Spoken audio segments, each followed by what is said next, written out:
안녕하세요. 울산에 살고 있는 30대 여자입니다. 저는 동네에서 개인 카페를 운영하고 있습니다. 얼마 전까지만 해도 날씨가 오락가락했잖아요. 이젠 제법 추워져서 이제 시원한 음료보다 따뜻한 음료와 간식 주문이 많아졌습니다. 어쩌면 사연 라디오 구독자분들 중 저희 카페에 손님이 계실 수도 있겠네요. 그럼 여러분, 오늘은 따뜻한 차 한 잔 드시면서 제 사연 함께 들어주시겠어요? 저는 깡시골에서 자란 촌뜨기였습니다.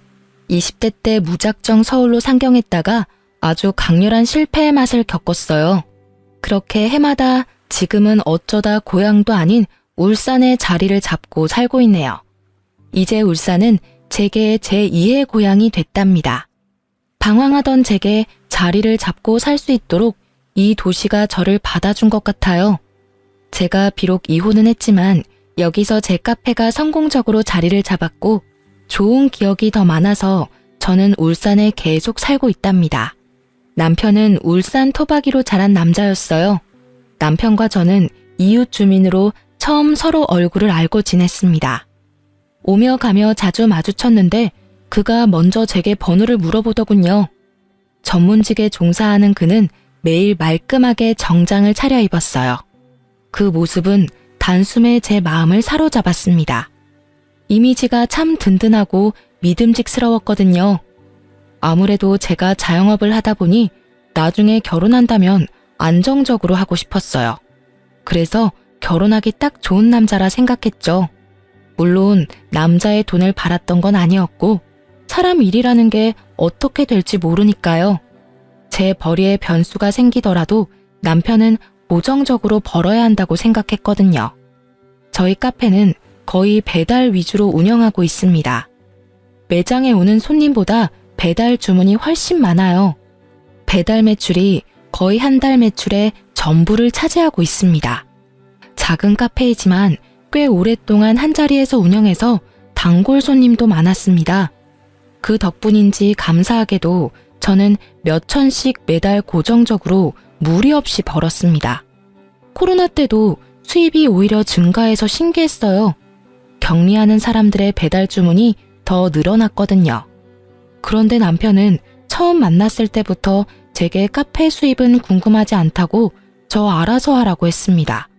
본인 일만으로도 워낙 바쁜 사람이기도 해서 딱히 제가 하는 일에 관심이 없어 보였습니다. 그래서 남편은 제가 그만큼의 수입을 벌고 있다는 걸 몰랐어요. 그때는 제가 그저 푼돈 번다고 생각했겠죠. 그래서인지 신혼집도 상의라 할 것도 없이 남편이 상의도 없이 혼자서 알아보고 마련했더군요. 저도 개인적으로 수중에 모은 돈 꽤 있었거든요. 미리 상의했더라면 저도 충분히 돈을 보탤 수 있었는데 좀 당황스럽더라고요. 게다가 결혼식도 아직 안 올린 상태였고요. 나중에 같이 살 집인데 독단적으로 행동하는 게 참 이기적이라고 생각했습니다. 그러다 문득 예비 신랑이 제게 금전적인 짐을 덜어주려 그러나 보다 싶어 이해하려 했죠. 하지만 그건 배려가 아니라 그냥 그게 이기적인 그놈의 본성이었던 것 같아요. 신혼집까지 결혼식 올리기도 전에 구해버린 예비 신랑에 당황한 건 저뿐만 아니었어요. 예비 신랑 말 들어보니 예비 시부모가 허락도 안 받고 진행하냐며 난리가 난 듯 했습니다. 불안해하는 저를 보고 예비 신랑은 모든 걸 알아서 한다고 걱정하지 말라더군요. 처음엔 저를 너무 사랑해서 그런 줄 알았는데 살다 보니 인생의 모든 게 자기 뜻대로 흘러가야 직성에 풀리는 남자였던 것 같아요. 그걸 바보처럼 저는 듬직한 놈이라 착각했네요. 불도저처럼 결혼을 진행하려는 예비 신랑과 달리 예비 시부모는 강력하게 저희 결혼을 반대했습니다. 예비 시부모는 아들의 마음 어떻게든 돌려보겠다고 여러 아가씨와의 맞선을 강력하게 추진했다 합니다. 저희 둘은 결이 맞지 않는 것 같다며 결혼을 아주 불같이 반대했죠. 첫 만남에 인사 나누는데 예비 시부는 민망할 정도로 반응이 냉담했습니다. 예비 시모는 대놓고 밉게 말하며 저를 앞에 두고서도 끝까지 반대하더군요. 그래서 저는 처음 인사드리는 자리마저 시부모가 원해서 나온 게 아니라 그저 예비 신랑의 고집이었구나 원망스러웠어요. 저는 양가 부모님이 축복해주는 결혼하고 싶었지 이렇게 미움받으며 힘들게 결혼하고 싶지 않았거든요. 정말 승수 너 이 자식 기어이 엄마 쓰러지는 꼴 보고 싶은 거니? 예, 네 형은 결혼 잘해서 미국 이민 가서 남부럽지 않게 잘 사는데 넌 이게 다 뭐야? 아니 너는 겨우 동네 카페 장사하는 여자나 만나면 어쩌냐는 거야. 너 나중에 네 형 보기에도 민망하지 않겠어? 형이랑 비교 좀 하지 말라니까요. 내가 결혼하는데 형 얘기가 왜 나와요? 안 나오게끔 네가 잘하던가 이놈아. 아가씨, 미안하지만 수준이 엇비슷해야지 아예 차이 나버리면 우리 입장이 참 곤란해. 아니 집도 말이야. 어른들한테 단 한마디 상의 없이 덜컥. 아가씨가 도대체 우리 아들 어떻게 꼬드겼는지는 모르겠지만 난 이 결혼 허락 못해요. 네, 잘 알겠습니다. 뭘 알겠어요? 우리 아들이랑 헤어진다는 말이에요? 네, 이렇게까지 반대하시는데 제가 별 수 있나요? 저는 이렇게 모욕적인 말 들어가면서 힘들게 승수 씨랑 결혼하고 싶은 마음은 절대 없습니다. 제가 미련 없이 헤어지겠다고 답하니 예비 시모는 또 그거 가지고 난리더군요. 참나 기가 막혀서. 그리고 신혼집은 승수 씨가 저랑 상의 없이 진행한 거라 저도 전혀 몰랐습니다. 그리고 저는 이렇게까지 결혼을 반대하시는지도 몰랐어요. 알았다면 뭐요? 아가씨 가만 보니까 아쉬운 거 하나 없다는 태도네. 엄마, 저희 안 헤어져요. 그러니까 제발 그만 좀 하세요. 두 분 여기까지 나오신 거면 암묵적으로 제 결혼 허락하는 거라 생각했어요. 근데 아니었어요? 반대하시려고 나오신 거냐고요. 엄마랑 아버지가 돈 걱정, 일 걱정 안 하게끔 무조건 전문직으로 취직하래서 나 열심히 노력해서 여기까지 이뤄냈어요. 적성에는 맞지도 않는 일들을 꾸역꾸역 기어코 해냈다고요. 여태 살면서 두 분이 하라는 대로 다 했는데 왜 결혼하는 것까지 제 맘대로 못하게 하세요? 나랑 반대로 부모님 말씀 안 듣고 하고 싶은 거 다 하면서 자기 멋대로 살던 게 바로 형이에요. 그런데 형이 나보다 인생 잘 풀렸잖아. 그러니까 나도 이제 내가 하고 싶은 대로 살도록 제발 좀 내버려 두세요. 결혼할 여자 정도는 제가 고를 자격 있다고요. 강력하게 반대하는 예비 시모와 그에 반발하는 예비 신랑을 보는데 참 두 모자가 똑같아 보였어요. 당장은 마음 아프지만 헤어지는 게 맞다 생각했죠. 그때 계속 잠자코 있던 예비 시부가 나서더군요. 이 사람아, 그쯤에 자식 이겨서 좋을 게 있어? 게다가 결혼은 당신이랑 나랑 하는 게 아니라 이 두 사람이 하는 거잖아. 그리고 카페 하는 게 뭐 어때서 그래? 직업에 어디 귀천이 있나? 그 힘든 코로나도 이겨내고 살아남은 가게면 대단히 훌륭하지. 어휴, 둘이 어련히 알아서 잘할까? 내버려 둬. 아버지, 허락해 주시는 거예요? 그럼 난 이 결혼 찬성이다. 내가 반대할 게 뭐가 있냐? 아니, 당신 왜 말을 바꿔요? 당신도 승수 맞선 보고 결혼하길 원했잖아요. 어머, 나만 이 결혼 반대했어요? 그거야 우리가 이렇게 만나기 전이고 만나보니 난 더 마음에 드는데 뭘. 혜정 씨라고 했나요? 첫 만남에 우리가 이렇게 마음 상하게 해서 미안하네요. 아니, 집사람이 미리 점 찍어둔 처자들이 있는데 저놈이 티도 안 내고 갑자기 결혼할 사람이라고 혜성 씨를 데려오니까 조금 당황한 거예요. 이 사람이 원래 이렇게 심술 부리지 않아요. 흥! 흥은 무슨? 얼른 당신도 사과해야지. 하여간 이 집구석 남자들은 평생 이렇게 나만 소외시켜. 아가씨, 홧김에 막말한 건 내가 미안하네요. 그런데 난 좀 더 두고 봐야겠네요. 엄마, 이쯤 하면 됐다. 승수 너도 네 엄마한테 그만 대들어. 다 같이 한 식구 되려면 차차 조율해야 하는데 네가 급하게 진행하려 하니까 이 사달이 나지. 네, 아버지 죄송해요.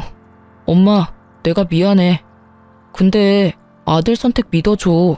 혜성이 착하고 예쁜 사람이야. 으이그 내 팔자야. 고생해서 아들 키워봤자 다 소용없지. 비록 첫 만남은 서로가 아주 불쾌했지만 저는 결국 남편과 결혼 꼴이 냈습니다. 모든 게 시부의 중재덕이었던 것 같아요. 다행히 상견례 때도 시모는 심술을 부리지 않고 저희 부모님께 친절히 잘 대해줬습니다. 하지만 그 후 결혼하자마자 신혼도 못 즐기고 시부모를 신혼집에서 모시고 살게 될 줄은 몰랐습니다. 일찌감치 결혼해서 미국으로 이민을 간 시숙은 저도 한 번도 보지 못했습니다. 이상하게 남편은 자기 형 이야기 나오면 항상 입이 대빨 나와선 툴툴거렸습니다. 사이가 좋지 않냐고 따로 물어보지 않아도 단번에 그런 거 알겠더라고요. 전 형제간 무슨 사연이라도 있는 줄 알았는데 그냥 본인보다 잘 풀린 형에 대한 남편의 자격지심 같은 거였어요. 그 자격지심은 저와 상관없는 일이라 생각했지만 결국 불똥이 제게도 날아오더라고요. 지금 엄마 아빠 이혼하느니 마느니 아주 난리야. 뭐? 어머님 아버님이 이혼한다고? 아버지가 그렇게 화내는 모습 난생 처음 봐. 갑자기 무슨 일인데? 엄마가 아빠 몰래 사고를 친 거지 뭐. 일단 내일 엄마랑 아빠 잠시 우리 집에 올 거니까 당신 미리 알고 있으라고. 우리 집에? 일단 알겠어. 저는 영문도 모르고 그날 카페 일도 내팽개치고 와서 시부모를 모셨어요. 분위기는 냉랭하다 못해 싸늘했습니다. 식사를 차려도 시부모 둘 다 먹지를 않아서 중간에서 엄청 난처했습니다. 남편이 퇴근하고 나서야 그 숨막히는 정적은 깨졌습니다. 밥은? 두 분 다 점심때부터 걸으셨지. 차려드렸는데도 안 드셔서 두유라도 챙겨드렸어. 근데 진짜 무슨 일이야? 나도 알아야 뭘 대비하지. 일단 당신은 신경 쓸 거 없어. 시부모와 남편이 대화하기 직전까지 저는 아무것도 모르고 멍청하게 있었어요. 굳이 아침 대바람부터 시부모가 찾아와 남편 퇴근 때까지 기다리는 것도 너무 이상했어요. 자, 이제 당신이 말해봐. 앞으로 어떻게 할 거야? 도대체 무슨 생각으로 상의도 없이 그런 일들을 벌여놔? 상의하면 당신이 오케이 했겠어요? 뭐? 근데 이 옆에 내가...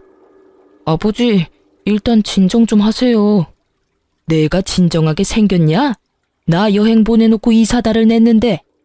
아니, 상식적으로 집을 전체적으로 리모델링 할 거면 당장 살 곳은 마련하고 해야지. 덜컥 8천만 원, 그 큰 돈을 결제하면 어떡해? 분명히 8천만 원으로 끝나는 공사가 절대 아니야. 아, 나중에 더 결제해달라고 하면 무슨 돈으로 결제할 거냐고? 건너 아는 사람이니까 지금 딱 계약 없을 때 싸게 해준다잖아요. 이 기회를 놓치고 내가 멍청하게 손 놓고 있어요? 참나, 이 넓은 땅에 우리 둘 살 곳이 왜 없어? 당신 당장 방 구할 돈도 없어? 있잖아. 인간적으로 내가 8천만 원 썼으면 나머지는 당신이 알아서 해야지. 내가 얼마나 구질구질한 집구석 신물이 났으면 그랬겠어요. 그러니까 장남이 미국 가기 전에 인테리어 해준다고 했을 때 했어야지. 당신은 왜 날 이렇게 이상한 여자 만들어? 장남은 땅을 파면 돈이 나와? 힘들게 일한 아들 돈으로 인테리어를 하고 싶디? 미국 가는데 돈 한 푼 못 보태줬으면서. 그래서 뭘 나보고 어쩌라고요? 어쩌긴 뭘 어째? 당장 취소하고 와. 계약서 못 봤어요? 취소하면 100% 돌려받지도 못하는데. 그 돈 아까워서 어떡할 건데? 게다가 지금 벽지 다 뜯고 공사 시작 중인데 이렇게 중단해서 뭘 어쩌겠다는 거냐고요. 그리고 난 이제 좀 깔끔한 집에서 살고 싶어요. 에휴, 우리 첫째 아들 한국에 있었으면 딱 그 집에서 지내면 되는 건데. 아니, 이 철없는 옆에 내가 진짜 정신을 못 차리네. 이혼해. 그래요. 뭐 이혼하던가요. 엄마, 아버지, 이혼은 무슨 이혼이에요. 차남 있잖아요. 제가 모실게요. 그러니까 이제 두 분 제발 그만 싸우세요. 내가 말했죠? 멀리 미국에 있는 형 대신 내가 엄마 아빠 살펴 모실 거라고요. 어머, 미쳤니? 신혼집에 누가 얹혀 살아? 순간 제 귀를 의심했습니다. 그러니까 시모가 시부 몰래 시댁 리모델링 계약을 했고 시부 여행 간 사이에 공사까지 일부분 진행이 된 거예요.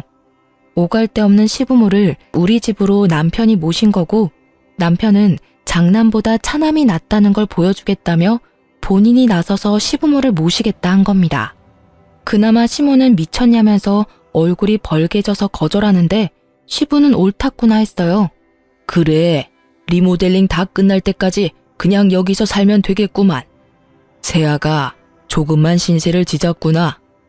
시모가 무리하게 리모델링 돈 쓰느라 마땅한 전셋집도 못 구하는 상황이었어요.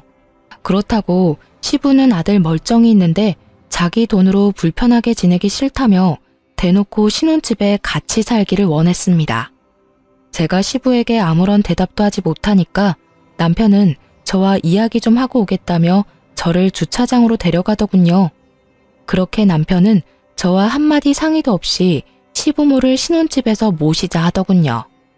당신 괜찮지? 아까는 많이 당황했지. 그래도 우리가 두 분 평생 모실 거 아니잖아. 어차피 내 돈으로 신혼집 마련했고 엄마 아빠 내 집에 못 모실 이유 없어. 이럴 때 형보다 낫다는 걸 내가 보여줘야지. 남편 기 좀 살려줘. 우리가 엄마 아빠 집 리모델링 할 동안만 잠시 모시자. 미리 얘기해줄 순 없었어? 언질이라도 좀 해주지 그랬어. 아무리 당신 돈 들어간 집이라지만 여긴 우리 신혼집이잖아. 서운했어? 미안해. 그럼 당장 이혼 안에 만회하시는데 어떻게 내가 가만히 있어. 가뜩이나 정신없어서 당신한테 전부 설명할 시간 없었어. 시간이 없었다는 건 핑계 아니야? 아니, 당신 충분히 나한테 상의할 시간 있었어. 제가 남편을 외면하자 남편은 뭔가 잘못된 걸 느꼈는지 제 손을 잡고 빌더군요. 우리 엄마 아빠가 돌아갈 집이 없는 것도 아니고 집 공사만 끝나면 내가 당신 모시고 살게. 어? 딱 2년만 참아주라. 엄마도 당신한테 시집살이 못하게 내가 중간에서 잘할게. 응? 막상 살아보면 모시기 어렵진 않을 거야. 어차피 당신도 카페 일하고 나도 회사 나가니까 집에서 마주칠 시간도 별로 없잖아. 게다가 두 분 집에만 있는 분들 아니라 주말이면 어디 놀러가고 집 텅텅 비어. 친구분들도 많으시고. 그러니까 여보, 이제 결혼했으니까 당신은 내 편이잖아. 나 딱 한 번만 봐주라. 내가 진짜 잘할게. 남편은 간절하게 눈물까지 글썽이며 시부모랑 함께 살자고 부탁했어요. 저도 당장 마땅히 갈 곳도 없는 시부모 어디 내쫓을 수도 없는 노릇이라 방 강제로 오케이 할 수밖에 없었습니다. 그런데 오히려 시모가 뜻을 굽히지 않더라고요. 안 그래도 며느리 마음에 안 드는데 같이 살 수는 없으시다고요. 까놓고 말해서 며느리도 불편하고 나도 불편해요. 서로 마음에 안 드는데 어떻게 같이 살아요? 당신 정말 징징거리는 것도 정도껏 해. 며느리 신혼집에 얹혀 살려면 당신이 지금부터 행동 똑바로 해야지. 사고 친 게 누군데 지금 큰 소리야? 부탁해도 시원찮을 판에 애처럼 징징징. 시부가 불같이 화를 내고 저와 시모의 의견은 피력할 새도 없었어요. 남편과 시부의 주도하에 저희 네 사람의 한 집의 살이는 시작됐습니다. 그래도 시부는 양심은 있는지 따로 저를 불러서 진심으로 사과하더군요. 아가, 우리가 신혼 방해해서 정말 미안하다. 면목이 없구나. 그 대신 월세 나갔어야 할 돈 내가 다 모아서 한꺼번에 줄 테니 2년만 참아주렴. 2년도 아니지. 그 전에 나가게 될 테니 잘 좀 부탁한다. 네 시엄마 겪어보면 그렇게 나쁜 사람도 아니야. 그리고 나도 같이 지내는 동안은 너 불편하지 않게끔 노력하마. 월세 괜찮습니다, 아버님. 기왕 이렇게 정해진 거 저도 두 분 잘 모실게요. 아니야, 줘야지. 내가 마음 넓은 며느리 덕분에 불편한 바깥 생활 안 해도 되는데. 그 대신 내 아들한테는 비밀이야. 그놈은 아들이 모시는 게 당연하다는 마인드라 절대 돈은 안 받을 것 같거든. 새아가가 그 돈 잘 챙겨서 나중에 살림에 보태. 현명하게 어련히 잘 쓰겠지. 그런데 살다 보니 불편할 줄 알았던 한 집살이는 의외로 괜찮았습니다. 시부는 매우 가정적인 분이었어요. 며느리가 있는데도 아침은 절대 본인이 차리겠다며 매일 가족들의 아침밥을 차려주셨어요. 세상에, 이 많은 아침을 어머님이 준비하신 거예요? 죄송해요. 다음엔 제가 더 일찍 일어나 준비할게요. 네 아버지 며느리 있다고 평소보다 더 신경 썼네. 여보, 이러다 상다리 부러지겠소. 내가 하기는 나 아침잠 많아서 절대 이런 거 못한다. 네 시아버지가 다 한 거야. 아버님이요? 우리 아버지 요리 솜씨 끝내줘. 그만 놀라고 어서 식기 전에 먹자. 저는 아침 먹는 내내 감탄했고 시부는 칭찬에 멋쩍어 했습니다. 그런데 하루는 그렇다 쳐도 매일같이 시부는 새벽 운동 다녀와서 식구들 먹을 아침을 차렸습니다. 일찍이 가족들 아침밥을 준비하는데 제가 그 시간을 따라잡기 힘들더라고요. 처음에 저는 그게 며느리 테스트인가 싶었어요. 늘 저보다 일찍이 행동하시니 저를 시험해 보시는 건가 참 당황스러웠죠. 시부보다 늦게 일어나는 게 어느 순간 눈치가 보여서 저는 악착같이 더 일찍 일어났습니다. 저의 행동을 지켜보던 시부는 제게 그러지 말라고 진지하게 이야기했어요. 본인이 아침밥 차리는 건 하고 싶어서 하는 거고 평생 버릇되어서 하는 거니 제게 아무런 부담 가지지 말라고요. 알겠다고는 했지만 그래도 뭔가 눈치가 보여서 남편에게 물어봤어요. 그랬더니 남편이 빵 웃음이 터지더라고요. 시집살이를 우리 엄마가 하면 했지 아버지가? 절대 그럴 일 없지. 그냥 즐겨. 신혼집 같이 사는 게 미안해서 하시는 것도 아니야. 우리 아빠는 평생 그랬는걸. 항상 아침은 원래 아빠가 챙겨줬거든. 그러니까 이제 아침은 신경 쓰지 마. 아버지가 하고 싶어서 하는 건데 네가 그 기쁨을 뺏지 말라고. 그런 거였어? 난 또 혼자 얼마나 눈치 봤다고. 아버님 진짜 대단하시다. 정말 가정적이셔. 미안해. 난 엄마 닮아서 아버지 못 따라가. 그러니까 지금 아버지 우리랑 있을 때 실컷 아침 얻어먹으세요, 부인. 뭐 딱 한 사람, 시모는 제게 복 받은 줄 알라며 은근히 눈치 주기는 했습니다. 하지만 그것 말고는 시집살이도 딱히 없었네요. 남편이 처음 말했던 것처럼 한 집살이는 크게 불편한 거 별로 없었어요. 그렇게 내 가족 나름 화목하게 살고 있었는데 그날 이후로 모두에게 큰 변화가 생겼습니다. 아침은 절대 걸으면 안 된다고 하던 시부가 말도 없이 안 보이는 거예요. 아침 식사도 차려져 있지 않아서 저는 어딘가 싸했습니다. 남편과 시모 역시 시부가 연락 없이 이럴 사람 아니라고 갸우뚱했죠. 저는 카페 출근도 하지 않고 시부에게 미친 듯이 전화를 걸었습니다. 10번쯤 걸었을까? 시부가 아닌 낯선 젊은 여자가 받았습니다. 여보세요? 아버님, 연락도 없이 사라지셔서 저희 많이 걱정했어요. 지금 어디세요? 아직 운동 중이세요? 네, 여보세요. 땡땡땡님 가족분이신가요? 전화 받은 사람은 다름 아닌 응급실 간호사였습니다. 그날 새벽 운동하다가 시부가 갑자기 쓰러진 거였어요. 뇌경색이라더군요. 그렇게 시아버지가 뇌경색으로 쓰러진 후로 더 이상 아버님의 따뜻한 아침밥은 먹을 수 없었습니다. 그래도 한 식구로서 몇 개월 지냈다고 저는 친아버지가 일당하신 것처럼 눈물이 그렇게 나더라고요. 바깥 생활하기 싫다던 저희 시부는 그렇게 낯선 병원 생활을 시작하게 되었습니다. 다행히 시부는 목숨에는 지장이 없었는데 골든타임을 조금 놓친 탓에 오른쪽 손과 다리에 편마비가 왔어요. 다행히 왼손은 멀쩡히 쓸 수 있었습니다. 한쪽이라도 멀쩡해서 저는 다행이라 생각했어요. 아버님을 붙잡고 정말 다행이라고 저는 울었어요.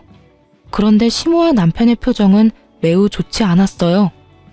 간호사가 그러는데 낙상사고 위험도 있고 24시간 상주할 보호자가 꼭 필요하대요. 간호사한테 누가 보호자인지 말해달라는데 당연히 엄마가 있을 거죠? 간단하게 짐은 이 사람이랑 같이 다시 집에 가서 챙겨올게요. 뭐 필요한지만 말해줘요, 엄마. 뭔 소리냐 그게? 난 못한다. 뭔 소리야, 엄마? 엄마가 못하면 누가 해요? 다 늙어서 손하기 힘도 없는 내가 네 아버지 어떻게 간병하니? 쓰러지는 거 붙잡다가 나도 같이 넘어질지 몰라. 에이그, 몰라. 난 못해. 네가 네 아버지 간병인을 구하던지 해라. 가뜩이나 호라비 냄새 가득한 이 남자 병실에서 내가 어떻게 먹고 자고 간병까지 하니? 시모는 단번에 못한다고 거절했습니다. 남자 병실에서 간병하는 거 못할 짓이라면서요. 그럴 수도 있다고 생각하기엔 시모의 얼굴엔 시부의 걱정보다는 경멸스러움이 가득 묻어났습니다.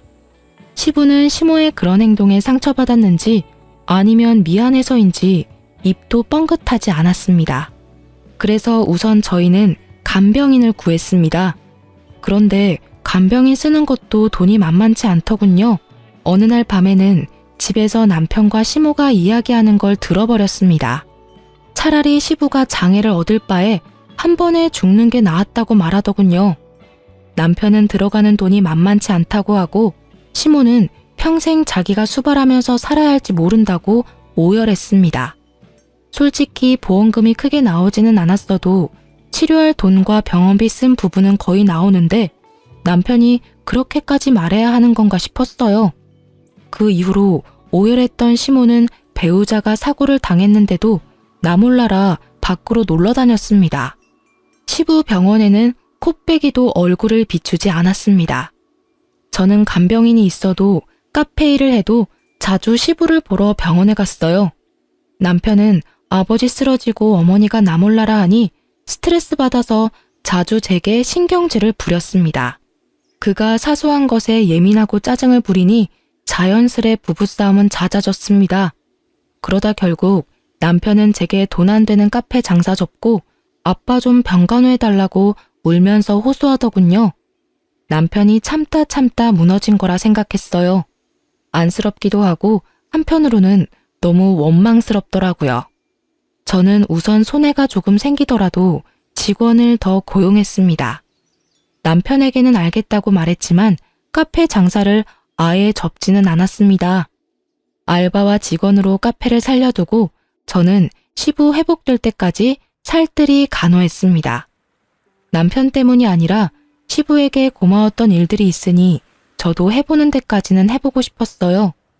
다행히 3개월 이후 시부는 퇴원했습니다. 하지만 굳어버린 한쪽 다리와 손은 끝내 정상적으로 돌아오지 않았습니다. 시부에게 장애가 생기자 순식간에 남편과 시모는 집에서 시부를 찬밥 신세 취급하더군요. 차라리 아버님이 입원해 있을 때가 더 낫겠다 싶을 정도로요.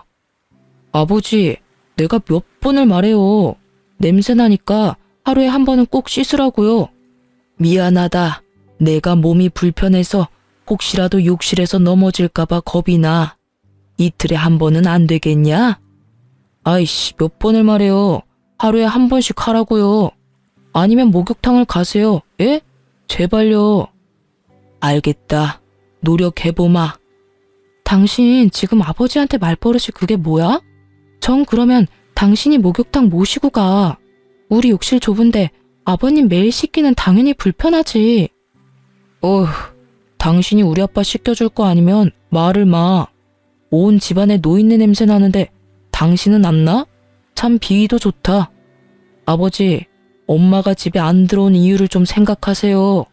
방에 아버지 쉰내가 가득하잖아. 누가 들어오고 싶겠어요? 미안하다. 내가 아파서 미안해. 저는 싹수 없는 남편을 보면서 많이 놀랐습니다. 혹시라도 제가 아프거나 이런 비슷한 상황이었으면 저 사람이 어떻게 행동했을까 싶었죠.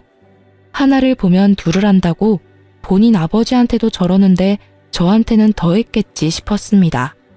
그렇게 저는 남편에게 정이 많이 떨어진 상태로 결혼 생활을 겨우 이어나갔습니다. 그런 와중에도 시부를 따뜻하게 잘 챙겨드리려고 노력했습니다. 저라도 챙기고 싶었거든요. 아버님, 이게 다 뭐예요? 미안하다. 내가 아침 해주려고 했는데 몸이 말을 듣지를 않아서. 괜찮아요, 아버님. 제가 다 치울게요. 방에 들어가셔서 좀 쉬세요. 내가 아가 너한테도 많이 미안하다. 너에게 참 면목이 없구나. 그런 말씀 마세요. 앞으론 제가 아침 잘 차려드릴게요. 그러니까 아버님 드시고 싶은 거 있으면 언제든 저한테 편하게 말하세요. 아셨죠? 고맙다. 고마워. 하루는 엉망이 된 주방에 주저앉아 있는 시부를 보고 저는 겨우 눈물을 삼켰습니다. 시부는 불편한 몸으로 미움받으면서도 예전처럼 가족들의 아침을 차려주고 싶었나 봐요. 저는 덜덜 떠는 시부 손을 꼭 잡아드렸습니다. 그런데 시부모의 시련은 그게 끝이 아니었어요. 엎친 데 덮친 격이라고 시모가 계약했던 인테리어 업체는 알고 보니 전문 사기꾼들이었습니다. 허구한 날 시부모네 집 리모델링 금액을 조금만 더 달라고 계속 추가하고 말을 바꿨죠. 또 일을 버려놓고 책임감 없는 시모와 사기꾼 리모델링 업체 때문에 남편은 매사에 분노가 가득한 사람이 됐습니다. 결국 무리해서 시모는 남편의 돈까지 써서 인테리어 업체 요구를 다 들어줬지만 결론은 시모가 리모델링 사기를 당한 거였어요. 남편의 본가에 찾아가 보니 폐가 수준이더군요. 그곳은 사람이 살 환경이 아니었습니다. 당연히 그 불똥은 또 제게 튀었고요. 남편은 씩씩거리며 몇 년 더 시부모랑 함께 살아야겠다고 제게 말했습니다.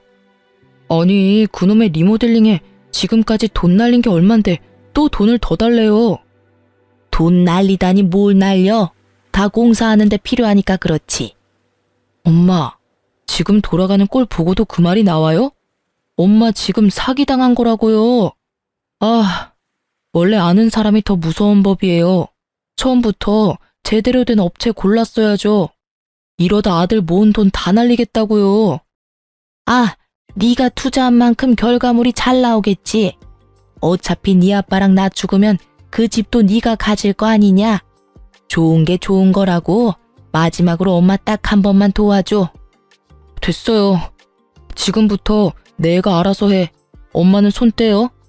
내가 어떻게든 그놈들 소송해서 제대로 된 인테리어 완성시킬 거니까요. 그리고 당신이 딱 몇 년만 더 참아줘.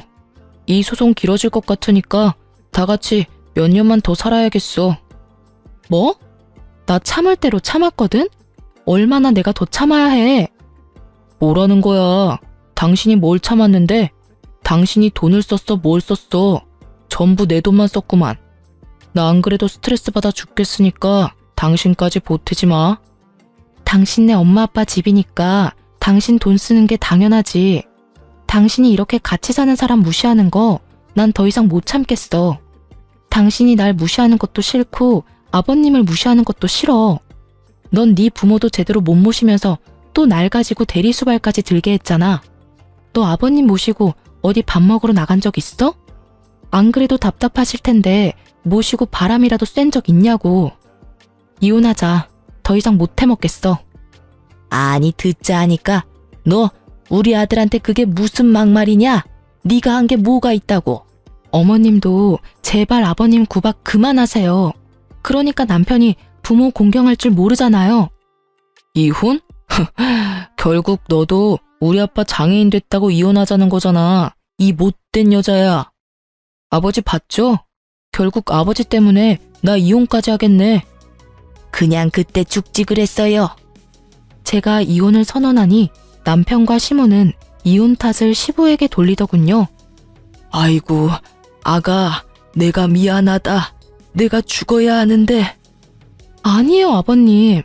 아버님 때문이 아니라 순전히 저 이기적인 놈 때문입니다. 몸 불편한 가족 있어도 잘 사는 사람 많아. 어쩜 그러니 짐승만도 못한 놈아. 그래, 이기적인 내가 곱게 이혼해 줄게. 근데 너 이혼하면 돈이 있냐 뭐가 있냐? 가진 거 집불도 없는데 이혼녀로 살아갈 수 있겠어? 그렇네. 내 아들은 이혼해도 떵떵거리며 잘 살 테지만 너는 뭘 믿고 이혼하자는 거야?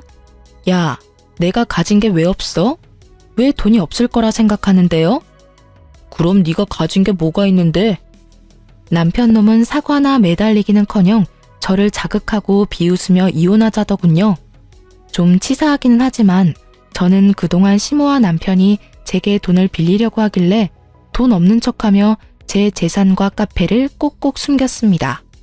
숨기길 잘했다고 지금도 생각해요. 그런데 시부 역시 그랬나 봐요. 시부는 그동안 시모와 남편이 돈 없냐고 물어도 없다고 했으면서 통장 하나를 주섬주섬 꺼내서 제게 주더군요. 아가, 내가 약속했었지? 이혼해서 꼭 행복하게 살아야 해. 이 집 구석은 다 있고 이 돈으로 새 출발하는데 보태라. 아버님, 이게 뭐예요? 아가 네가 있어서 내가 사람처럼 살았어. 정말 고맙다. 그동안 너무 고생 많았다. 시부가 고맙다고 울면서 통장과 도장을 내밀었는데 세상에 5천만 원이 들어있더라고요. 남편 놈은 통장을 보자마자 눈이 돌아서는 시부를 밀쳤습니다. 시모 역시 통장을 보고 눈이 희번뜩 하더군요. 노인네야, 그걸 아들한테 줘야지. 생판 남인 며느리한테 왜 줘? 시부의 통장을 뺏기 위해서 남편과 시모는 갑자기 서로 옥신각신하더군요. 아빠 통장은 당연히 엄마 거지. 내놔 이 자식아. 엄마, 또 이 돈 가지고 가서 리모델링 업체 홀라당 주려고 그러죠? 절대 못 넘겨요. 통장 날 달라고요, 아버지. 저 돈을 널 왜 줘? 미국 우리 장남이 있는데 미국에 돈 보내줘야지. 남한테 왜 주겠냐? 여보 그러지 말고 통장 나한테 넘겨요. 장남 줘야지. 그래야 우리가 미국 가지. 엄마, 무슨 말이 그래? 며느리는 남이라 해도 내가 남이야? 왜 그 돈을 미국에 보내? 시모와 남편 싸우는 꼴 보다가 시부는 있는 힘을 다해 남편에게 뺨을 날렸습니다. 제 부모도 못 알아보는 썩을 놈. 시원하게 남편 뺨 날린 시부는 시모에게 가래침침을 캬 퇴뱉으며 말했습니다. 이게 뭐 하는 짓이에요? 너희들이 무슨 자격으로 내 돈을 가져? 내가 살아있는 한 절대 못 가져. 내가 아프고 병들어도 한결같이 사람 취급해준 사람이 내 며느리야. 통장은 며느리한테 준 거니까 다들 건드릴 생각하지도 마. 내가 가만 안 있을 거야. 그리고 당신 미국에서 늙은이들 반길 것 같아? 웃기지도 않아. 그러자 남편 놈은 돌변해서 내 집에서 나가라며 발악하면서 시부를 쫓아냈습니다. 지가 시부를 밀치는 건 되고 시부가 자기 뺨 한 대 친 건 용납이 안 되나 봐요. 다시 한번 시부에게 손 찍어마려는 남편 놈 보고 저는 온 몸을 날려서 시부를 감쌌습니다. 다행히 시부는 다치지 않았지만 머무를 집은 완전히 잃었습니다. 저는 고민도 하지 않고 시부와 함께 시골 친정에 갔습니다. 너무 갑작스러워서 친정 부모님 두 분 다 당황하는 눈치였지만 시부 편하게 잘 지낼 수 있게 한다고 제게 걱정하지 말라고 하셨어요. 시부를 안전한 곳에 모시고 저는 다시 울산으로 돌아와 밀린 카페 일을 하면서 지냈습니다. 그동안 남편과의 이혼도 준비했고요. 그런데 시골에 계셔야 할 시부가 얼마 안 가 카페로 찾아왔어요. 아버님, 어머, 어떻게 여기까지 오셨어요? 혼자 오신 거예요? 어떡해요? 잠자리가 많이 불편하셨어요? 그런 게 아니라 그런데 시부는 최근에 본 적 없는 해맑은 미소를 지었습니다. 안녕하세요. 처음 뵙네요. 제가 모시고 왔습니다. 네? 누구세요? 네, 그렇게 저는 미국 살고 있는 시숙과 처음 인사했습니다. 시부가 미국에 있는 시숙에게 연락해서 아주버님이 부랴부랴 한국에 들어온 거예요. 알고 보니 시부 쓰러진 것도 그동안 아주버님께 쉬쉬했던 시모와 남편이었대요. 아주버님은 시부를 보살펴줘서 정말 고마웠다고 눈물을 글썽이며 제게 5천만 원의 수표를 내밀었습니다. 시부 역시 받으라고 옆에서 눈물 짓고 계셨네요. 돈은 필요 없습니다. 아버님이 워낙 저를 예뻐해 주셔서 저도 보답한 거예요. 세상 며느리 중에 아버님이 차려준 아침 먹고 출근한 며느리가 몇이나 되겠어요. 받아주세요. 그동안 아버지 간병한 비용도 포함입니다. 물론 이 돈으로 그 은혜 다 못 갚을 거 합니다. 사돈 어른들께서도 저희 아버지 잘 챙겨주셨다고 들었어요. 한국 떠나기 전 조금이라도 은혜 갚고 싶어서 그래요. 네? 아가, 나 큰아들이랑 미국 가기로 했어. 정말 잘 됐네요, 아버님. 축하드려요. 그동안 정말 고생 많으셨잖아요. 그런데 전 이미 아버님께 5천만 원 받았고 아주버님한테까지 받을 필요는 없어요. 받더라도 남편 놈한테 돈 받을게요. 돈은 줘도 그놈이 줘야죠. 제가 한사코 거절해도 시숙과 시부는 제게 돈을 받아야 한다고 했죠. 살짝 실랑이를 벌이고 있는데 그때 남편과 시모 카페에 도착했습니다.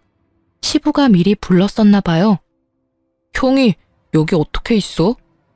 시숙을 보고 놀라는 남편과 달리 시모는 아주 웃음꽃이 폈더군요. 아이고 우리 장남, 한국 오면 온다고 왜 말을 안 했어? 미리 짐 싸놓고 기다리는 건데. 나 데리러 온 거 맞지? 그럴 리가 있겠어요? 뭐? 시모에게 냉정하게 한마디를 하고 시숙은 남편에게 성큼성큼 다가갔어요.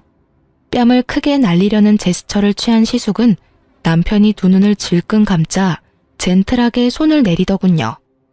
너랑 똑같은 부류 되고 싶지 않아서 내가 참는다. 알겠냐? 아버지가 그동안 우릴 어떻게 키웠는데 손찌검을 해. 네가 인간이냐? 짐승이지. 엄마도 그래요. 사람이 어떻게 그래요? 아버지가 평생 엄마한테 얼마나 잘해주셨는데 누구라도 아버지 아프셨으면 나한테 말했어야지. 아이씨, 야, 때려봐, 때려. 때리려던 거 아니야? 자기만 잘 살겠다고 온 가족 버리고 미국 떠날 때는 언제고 이제 와서 무슨 효자 코스프레야? 그래, 효자 코스프레 제대로 해볼게. 아버지 모시고 다음 주 미국 다시 돌아갈 거야. 그러니까 어머니는 둘째 아들이랑 잘 사세요. 이제 나 2번 다시 한국 안 들어올 거니까요. 뭐? 날 데리고 가야지 날. 다리도 제대로 못 쓰는 아무짝에도 쓸모없는 네 아빠를 뭐하러 미국까지 데려가? 아이고, 날 데려가란 말이다, 날. 참나, 그동안 아버지 챙긴 게 누군데 아무것도 안 주고 그냥 가려고? 내가 그동안 쓴 돈이 얼만데? 돈이라도 내놓고 가. 남편 놈은 자기 형한테 돈 내놓으라며 난리를 피웠어요. 눈에 보이는 저희 카페 물건 깨부수고 말릴 새도 없이 마구 던지더군요. 남의 영업장에서 미친 거야? 그만하지 못해? 아버님 챙긴 돈을 달라고? 그게 네가 할 말이야? 내가 산 증인이야. 아주버님, 저놈 한 거 없어요. 돈 절대 주지 마세요. 그러자 남편은 끼어들지 말라며 제 뺨을 날리고 기어코 자기 형에게까지 주먹을 날렸습니다. 말리던 시부도 그에게 밀쳐져서 쓰러졌어요.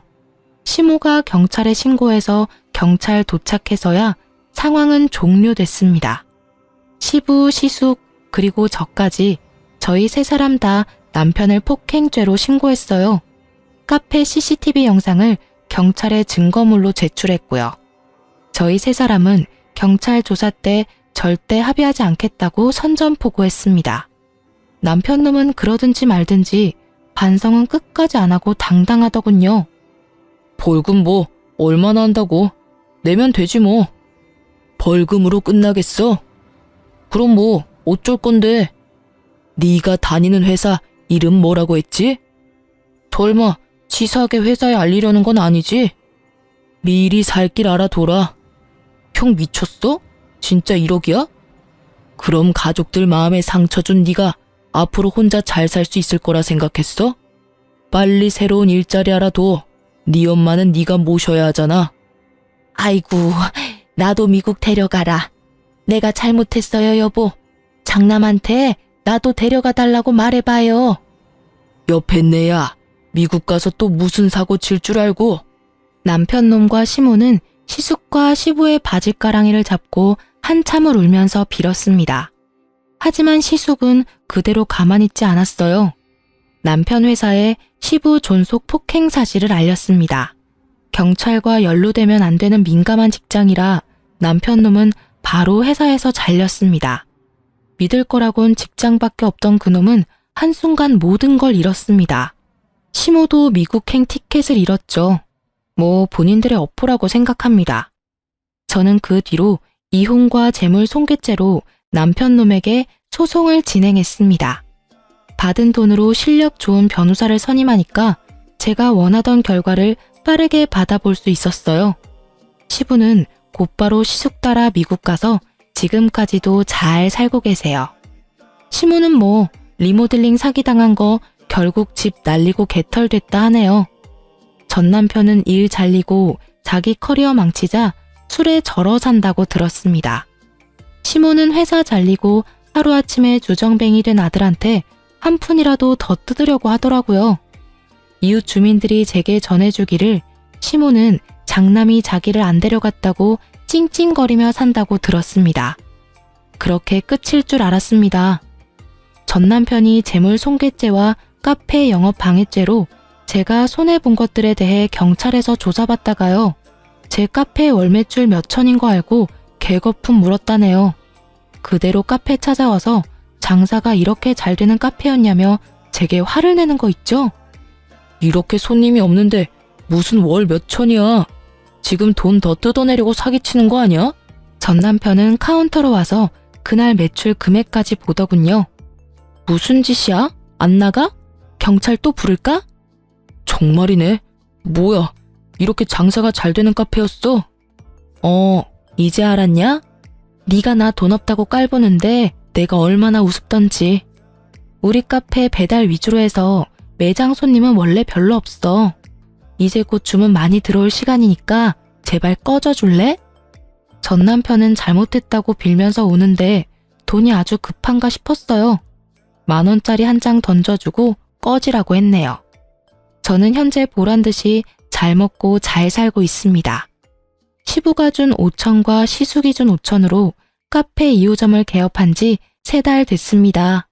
1호점 매출보다는 못하지만 그래도 이혼의 아픔은 뭐 느낄 새도 없었습니다. 여러분, 상황이 아무리 안 좋아져도 자기 가족 버리고 함부로 대하는 사람 정말 근처에 두어선 안 된다고 생각해요. 자기 자존심을 최우선으로 생각하던 전 남편은 형한테 지기 싫은 게 가족보다 먼저였던 사람이었어요. 아픈 아버지를 보살피려는 생각은 하지 않고 능력 좋은 자기 형한테 혹시라도 아버지를 뺏길까봐 전전긍긍하던 사람이었거든요. 그렇게 속 좁은 인간을 제가 배우자로 생각했다는 게 뒤늦게 너무 부끄럽더라고요. 돌이켜보면 저는 어릴 때 항상 부모님께 무한한 사랑을 받고 컸던 것 같아요. 그래서 큰 사랑 받은 만큼 누군가에게 사랑을 줄 수도 있어야 한다고 배웠거든요. 그에 비해 전 남편은 어린 시절 사랑을 많이 못 받은 사람의 표본 같더라고요. 여러분도 항상 가족들과의 끈끈한 사랑 놓치지 않았으면 합니다. 평생 믿고 의지할 수 있는 사람은 가족뿐이잖아요. 비록 제 전 남편은 그릇이 너무 작아서 믿고 의지할 만한 인간은 못 되었지만 시아버지가 가족들에게 매일 차려준 그 아침 식사에서 가족을 얼마나 사랑하는지 저는 전부 느낄 수 있었답니다. 그래서 그 힘든 수발도 견뎌낼 수 있었어요. 요즘 세상이 많이 삭막하고 또 뉴스에도 사건 사고가 터져나가는 마당에 여러분 주위에는 항상 좋은 일만 가득하길 기도하겠습니다. 그럼 지금까지 제 긴 사연 들어주셔서 감사합니다.